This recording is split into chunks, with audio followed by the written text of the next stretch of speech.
पहले जीएस को बदनाम किया गया कई साल तक, उसके बाद इस बार कंप्यूटर को भी बदनाम कर दिया गया। मैं देख रहा हूं वो लोग भी कंप्यूटर की पीडीएफ दे रहे हैं जिनका कंप्यूटर से कोई लेना देना नहीं है। बच्चे को कंप्यूटर की पीडीएफ भी दे रहा है मास्टर, जीएस की पीडीएफ भी दिया दे रहा है, जबकि वो मास्टर कोई दूसरा ही सब्जेक्ट पढ़ाता है। अपने अपने टेलीग्राम पे सबके पीडीएफ जाते रहते हैं और बच्चे को भी लगता है कि हां मुझे पीडीएफ मिल गई, इसी से मेरा काम हो जाएगा। लेकिन इस बार कंप्यूटर में क्या हुआ, डब्बा गोल हो गया, जीरो हो गया डब्बा। 20 क्वेश्चन मेंस में पूछे गए हैं, 3 नंबर का एक क्वेश्चन होता है, 60 नंबर के टोटल थे, जिसमें से आपको जो सही करने होते हैं वो करीब 14 या 15 क्वेश्चन आपको सही करने होते हैं। मैं इसके लिए श्योर नहीं हूं, और इसमें से कितने क्वेश्चन कहां से आए हैं उसी का बस मैं खुलासा करने वाला हूं। तो मेरे साथ ही रहिएगा, 10 मिनट से ज्यादा का समय नहीं लगेगा। सारी चीजें दूध की दूध और पानी की पानी अभी यहीं पर करके रख दूंगा।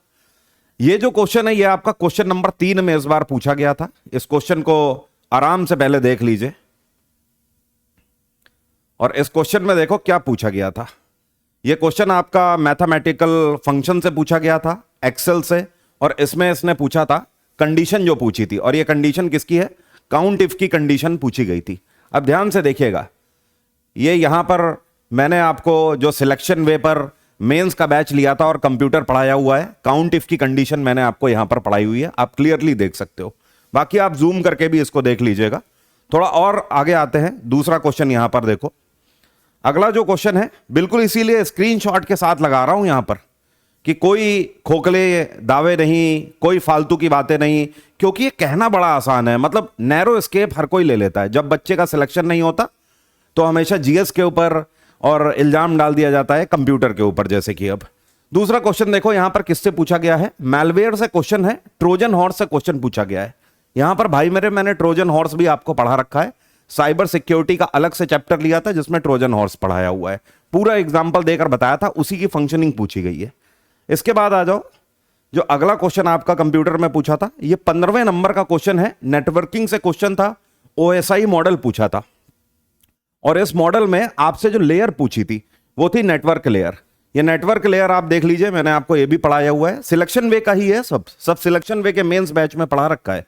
12 घंटे की केवल क्लास ली थी, उस 12 घंटे से कितने क्वेश्चन आए हैं मैं आपको वही दिखा रहा हूं। 3 क्वेश्चन हो गए, चौथे नंबर पे आओ। इसके बाद ये 16वें नंबर का एक क्वेश्चन पूछा गया था। इस क्वेश्चन को देखो, यहां पर क्या पूछ रहा है, यहां पर हमसे पूछा गया है which of the following is a secure method for encrypting emails to protect the content from unauthorise access. मतलब इनमें से कौन सा ये सिक्योर मेथड है जो कि अनऑथराइज एक्सेस से बचाता है। तो इसका आंसर था MIME। ये देखिए, ये मैं आपको यहां पर क्या पढ़ा रहा हूं, ठीक से देखिएगा इस क्वेश्चन को। Which of the following statement are correct about MIME। तो MIME का फुल फॉर्म एक तो बिल्कुल सही है, और दूसरा स्टेटमेंट पढ़िए, MIME is a standard for encoding for interpreting binary file। अगला क्वेश्चन आइए, 4 क्वेश्चन हो चुके हैं।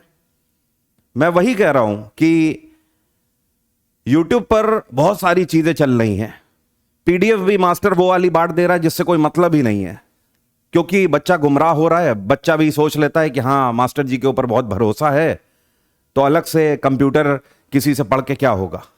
यही मिथ हमेशा जीएस के लिए फैलाया गया है, यही मिथ हमेशा अब कंप्यूटर के लिए शुरू किया जा रहा है कि हाँ जीएस और कंप्यूटर में तो नंबर ही नहीं आते हैं। आपकी अप्रोच मैटर करती है, नंबर आएंगे कि नहीं आएंगे। आने वालों के 25 में से 17 प्लस 18 प्लस भी ठीक होते हैं जीएस में। अगला यहां पर देखिए, यह आपका सेक्शन ब्रेक से पूछा गया था। नेक्स्ट पेज में अगर कोई लंबा डॉक्यूमेंट है, सेक्शन ब्रेक अगर करते हैं तो इनमें से कौन सा एट्रीब्यूट यूज करेंगे जो कि नए सेक्शन के लिए प्रीवियस सेक्शन को बिना इफेक्ट किए यूज किया जाएगा।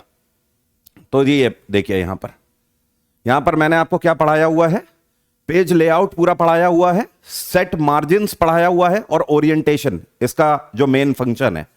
तो आप यहां पर देखिए, आपसे बिल्कुल करेक्ट वही पूछा गया है, एग्जैक्टली आपसे वही पूछा गया है।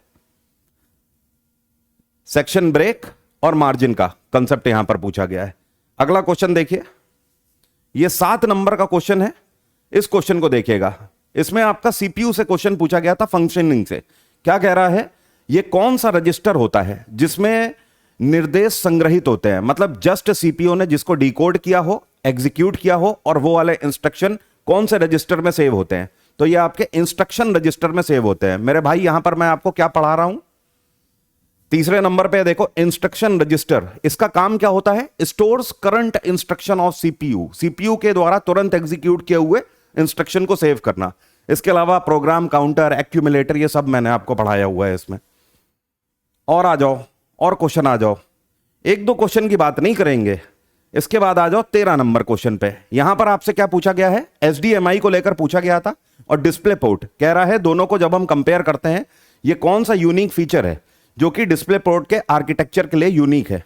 अब यहां पर देखिएगा, यहां पर पूरा मैंने आपको एचडीएमआई, उसका कंसेप्ट, ये पूरा मैंने यूएसबी के साथ, इनके पिन पॉइंट्स के साथ, ये सब कुछ मैंने आपको पढ़ाया हुआ था। एचडीएमआई कंप्लीट, फिजिकल वायर्स में और वायरलेस में, सब में मैंने पढ़ाया था। अगला क्वेश्चन ये देखिए, ये क्वेश्चन आपका मेमोरी यूनिट से पूछा गया था मेरे भाई। और मेमोरी यूनिट में आप देख लीजिए, आपसे पूछा गया है एड्रेस लाइन में, पर्टिकुलर एड्रेस लाइन में एक बाइट को जब डालना है तो उसके लिए कितनी एड्रेस लाइन होनी चाहिए? तो अगर एक बाइट के लिए 12 लाइन होनी चाहिए। यहां पर देखिए पूरा मैंने आपको मेमोरी यूनिट पढ़ा रखा है। ये मैं ही हूं जो आपको मेमोरी यूनिट पढ़ा रहा हूं। बिट, बाइट, निबल, इनके कंसेप्ट, किसमें कितना आएगा और हेक्साडेसिमल की डिजिट क्या होती है, ये सब कुछ मैंने इसमें आपको पढ़ाया हुआ है। तभी तो मैं कहता हूं सुल्तान तो हर कोई बनना चाहता है, लेकिन सुल्तान बनने के लिए गर्दन और इरादे दोनों मजबूत होने चाहिए। सिलेक्शन वे एप्लीकेशन पर 12 घंटे का बैच मैंने कंप्यूटर का पढ़ाया है। आगे आपका कोई भी एग्जाम हो, उस एग्जाम के लिए केवल आप 12 घंटे की उस क्लास के थ्रू आपको 20 में से 8 क्वेश्चन मैंने यहां पर डायरेक्ट दिखा दिए हैं। अभी और खोज जारी है, खोज में और क्वेश्चन मिलेंगे और उन्हीं क्वेश्चन के साथ फिर से उपस्थित हो जाऊंगा। अभी तो पीडीएफ के कंटेंट की मैं बात ही नहीं कर रहा हूं, जो पीडीएफ हर कोई दे रहा है। यहां पर सिर्फ मैं क्लासेस की बात कर रहा हूं। केवल पढ़ाने से ही 20 में से तुरंत के तुरंत 8 क्वेश्चन सामने निकाल दिए। तो 2026 का कोई भी स्टूडेंट किसी भी एग्जाम के लिए जा रहा है जिसमें आपका कंप्यूटर है, सिलेक्शन वे ऐप पर मेरा बैच है, उसे आप कंसीडर कर सकते हो। बाकी मर्जी आपकी है। एक और बात, 2026 के लिए एसएससी सीजीएल का फ्रेश बैच 19 जनवरी से अभी जस्ट स्टार्ट किया है। नया बैच है, ज्योग्राफी से स्टार्ट किया है उसमें मैंने, तो आप उसे भी ज्वाइन कर सकते हैं। उसमें मैं कंप्यूटर भी कवर करूंगा, history, polity, geography, science, economics, सब कुछ आपकी कवर होगी। Thank you so much, have a nice day, take care, bye bye. आपका दिन मंगलमय हो। जय हिंद, जय भारत।